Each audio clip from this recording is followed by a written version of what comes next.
So we know the banning of Section 21 is going to go ahead. My prediction is it's going to take 2 to 3 years. We have lots of political uncertainty, obviously, with leaderships and all that. Section 21 will be abolished. How and when it's abolished and what mechanisms need to be put in place has to be stronger grounds for Section 8. Has to be more mandatory grounds. They're going to be bringing in mediation. There needs to be court investment, which I think they've already undertaken to put some court investment. And there needs to be bailiff reform, and also there needs to make sure that you've got judges that can deal with the uptake of much more Section 8 and hearings, basically. Landlords need to have confidence. They really do. The advice I give to landlords is don't panic. Landlords are very adaptable, okay? Think about all the legislation that's come in from the Housing Act and the introduction of deposit protection. Don't panic.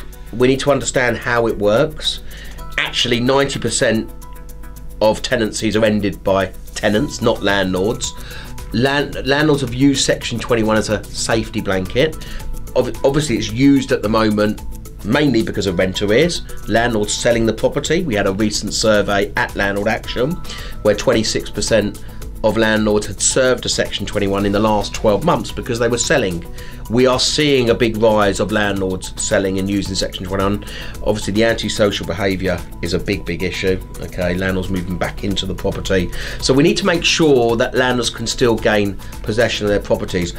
My prediction is, knowing the landlord world, is that when the ban is put in place and the final date is put in place, there is a law that currently states that, and which actually I recommended under the Deregulation Act, is that a Section 21 has a 6-month lifespan. I do predict that landlords will be looking at serving Section 21s, but let's remember, you know, if you've got a great tenant, the tenant's looking to stay in the property, paying the rent on time, why would a landlord need to evict a tenant? Been running Landlord Action for 22 years. We're the busiest we've ever been. I do predict that in 2023 we'll be even busier with the cost of living crisis kicking in. We're seeing landlords' mortgage rates going up. We're seeing costs going up. We're seeing obviously an increase in landlords selling. I think the courts will be busier next year.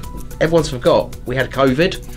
So we've got post-COVID of rent arrears. We're seeing a lot of bigger corporate organisations now reaching out to us for our debt recovery department. We have a separate debt recovery department, and that's getting busier. So we're forever recruiting new staff.